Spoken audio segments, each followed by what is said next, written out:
Hi, Gary Stearman. Welcome to another commentary on Prophecy Watchers. Today, well, is it any surprise at all that the world is displaying greater and greater hatred for the Jews and for Israel?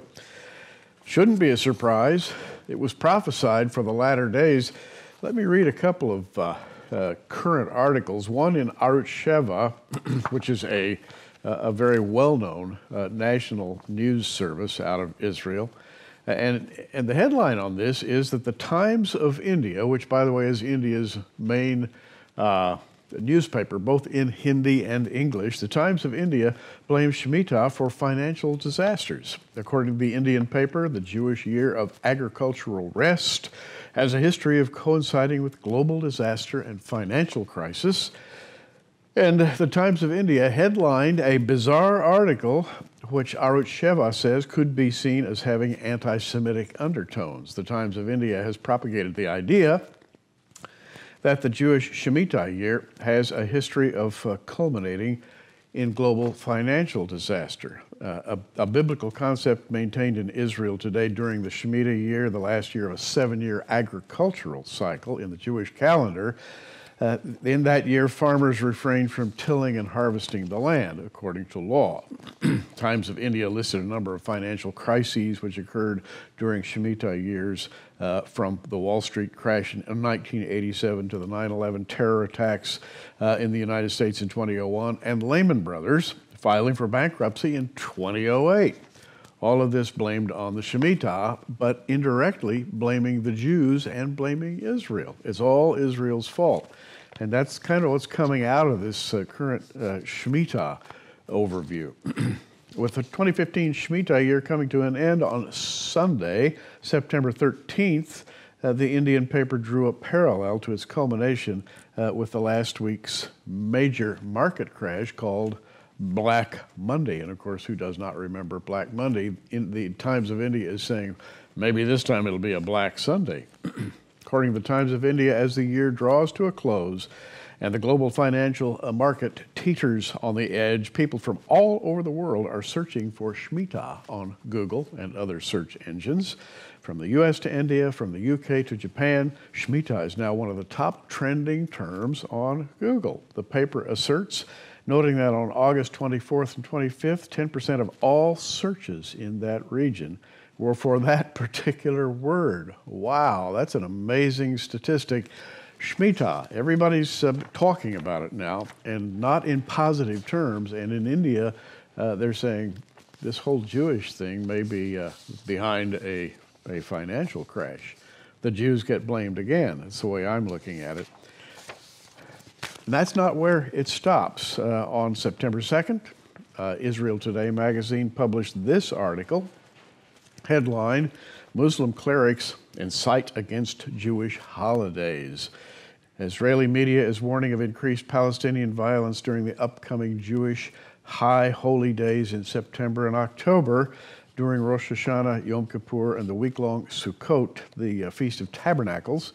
A great many Jews will congregate publicly, especially at the Western Wall, and this year some of those holidays coincide with Muslim holidays and Palestinian national memorials. Yom Kippur and the Muslim feast of Eid al-Adha falls on the same day. How about that? And the anniversary of the eruption of the Second Intifada falls during Sukkot this year. Well, if the past is any indicator, writes Israel Today, the coinciding of Jewish and Muslim holidays spells trouble, particularly in and around Jerusalem. The high holidays causing trouble. Who would have believed it? You know, in my opinion, the high holidays probably cause trouble because they remind people of God. I'm looking at what the Bible says about Sukkot, and I won't read the whole thing, but in Leviticus 23, this particular chapter of the Bible ends with a discussion on Sukkot. And I'm beginning in verse 41. I'll read through the end of chapter 23 in Leviticus. And ye shall keep it a feast unto the Lord 7 days in the year. It shall be a statute forever in your generations. You shall celebrate it in the 7th month. You shall dwell in booths, that is, in tabernacles, 7 days. All that are Israelites born shall dwell in booths, tabernacles. Why?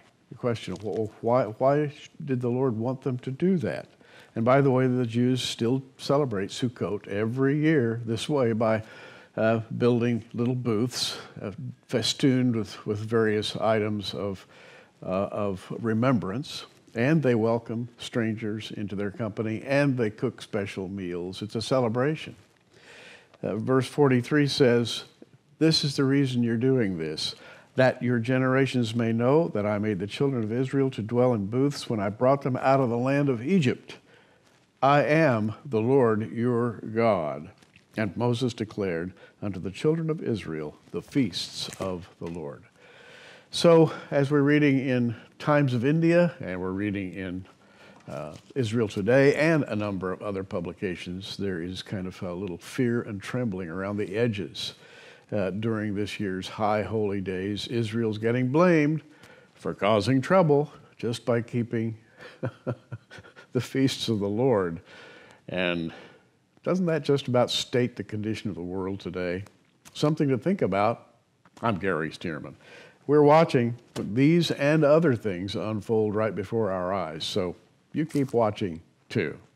Thanks for joining us on Prophecy Watchers. You can find us on the web at prophecywatchers.com or follow us at facebook.com/prophecywatchers. In the meantime, keep watching, everybody, and we'll see you soon.